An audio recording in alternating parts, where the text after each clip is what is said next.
So, confession. This is my second time doing this because the first time I did it, there was no sound because the microphone wasn't working. So, it should be working now. Let me check. The green light is on. All right. Green for go. Um, so I welcome to afternoon tea with Cantice. Where we are pouring, not spilling tea into our souls. And I'm changing the format. So we will bring the segments in when I have a guest and all of that. But today I want us to just talk over tea. And I am drinking a green mountain tea.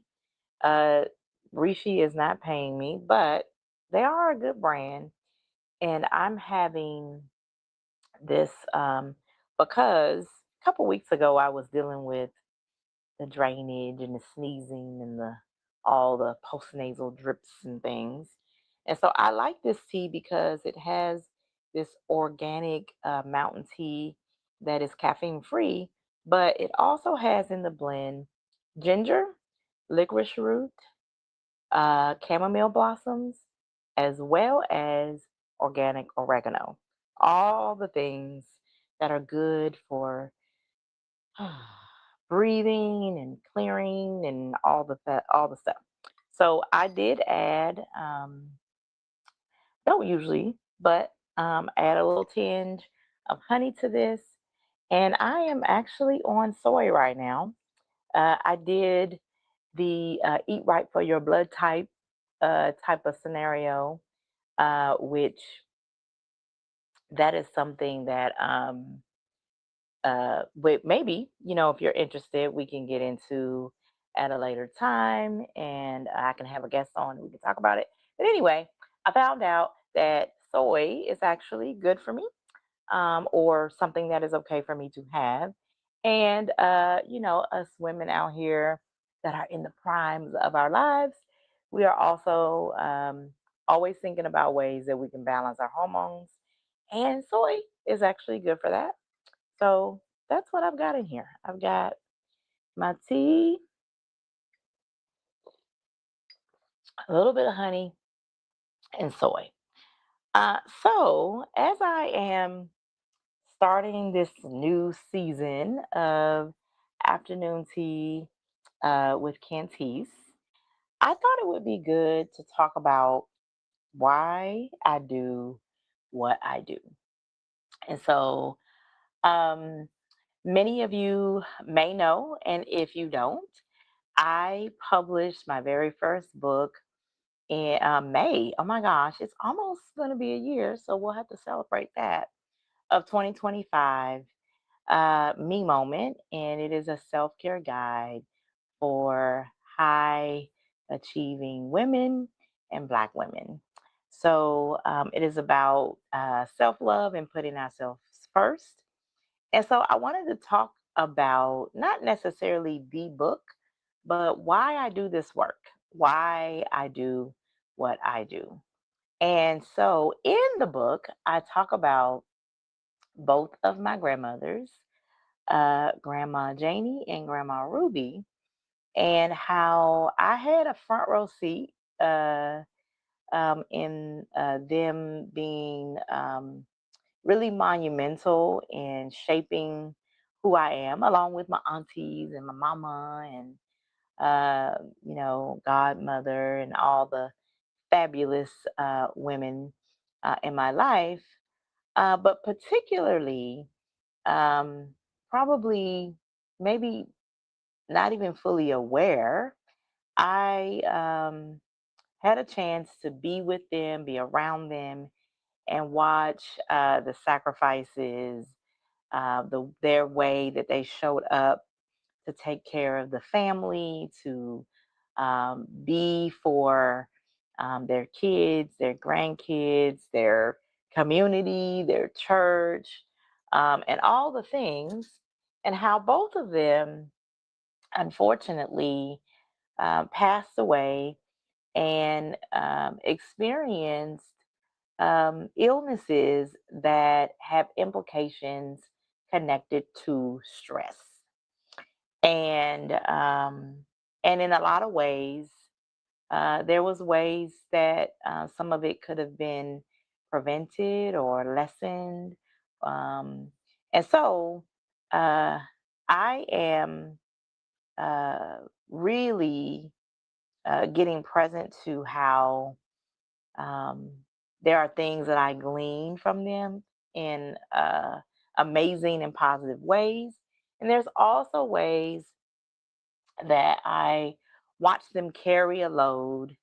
And even though I am not carrying it in the same way that they are, I, like many of us, probably you, because you got mothers and grandmothers and aunties and all the things, um, that I am still carrying it. I'm just carrying it differently. And so, what happened for me is I was some years ago working with a therapist who was encouraging me to stop and smell the roses, to take in all that I had accomplished, meaning like school and promotions and work and just really giving myself space to take a break, to allow myself.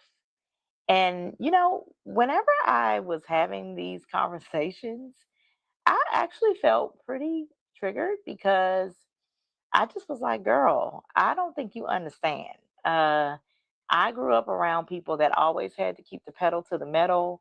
That was always, even if, let's say, we went on a trip or we um, did something like that, it was like, okay, not for themselves. It was taking me, right? Taking the kids or whatever. And so she was trying to get me to consider taking my foot off the gas pedal. And that just felt very scary. It felt scary. It felt uncomfortable.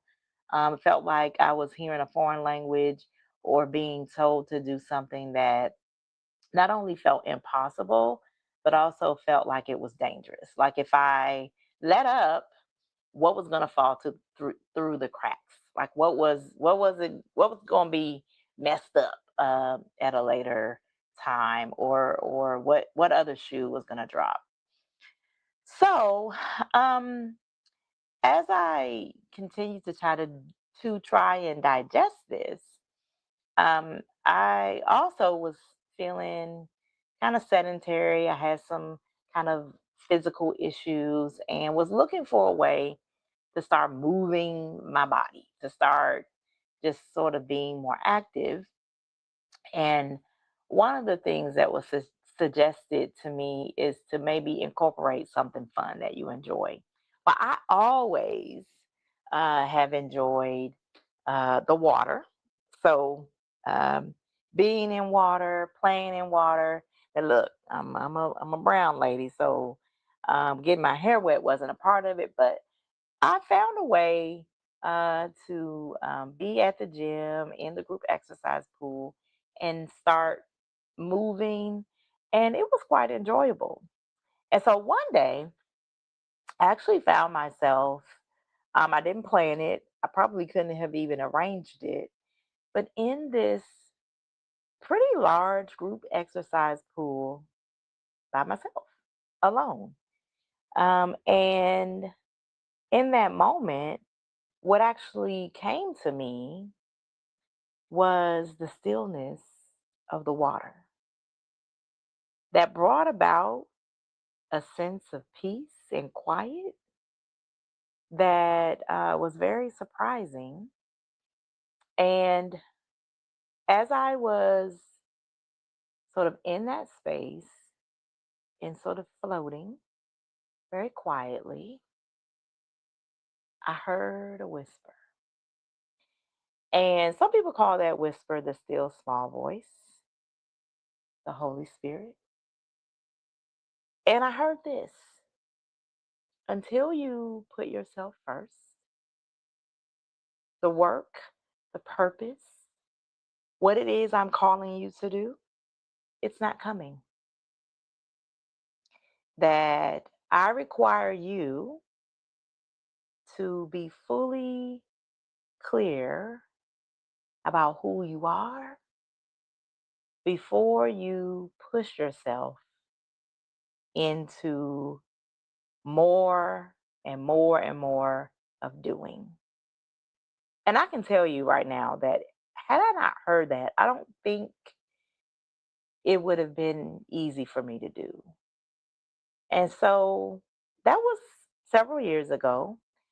And I started on the journey, and I can tell you it has benefited me because instead of pushing uh, and keeping my foot on the gas pedal, I better understand my capacity, and not just my capacity for performance, but my capacity as a woman, as a person that needs to stay tapped into the flow of what it is that God has for me.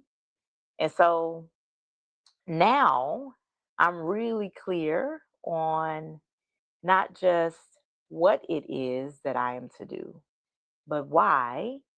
And I am very certain that um, this is about not just, um, you know, honoring my grandmothers, our grandmothers, but it is about um, redeeming uh, what it was that they sacrificed for us to have, and to understand that um, we are not just destined to try to carry what they carry differently, but to actually lay it down. And so, why I do what I do is for us to lay down those weights and to understand the why behind the what and to stay fully connected to that. So, if you have it, I encourage you to pick up your copy of Me Moments. It is available directly through me if you want a signed copy, or you can get the ebook if you're more of an ebook reader, or your own copy, um, paper copy through Amazon. You just type in Cantice Burrell or Burrell Me Moment, and you should be able to find it. So, yes, I wanted to really start off this month as we're talking about filling our own tanks to talk about why I do what I do. Because one of the ways that we can ensure that our tanks are filled is by being very clear on what it is to celebrate, to recognize about who we are and what we do from that place, and that our successes don't have to be riddled with stress and strain, that we can enjoy the fruits of our labor and enjoy a greater sense of longevity and honor those that have come before us. So that is afternoon tea for today. And so I look forward to seeing you next time. Mwah. Take care. Until now, next time, I will be sipping.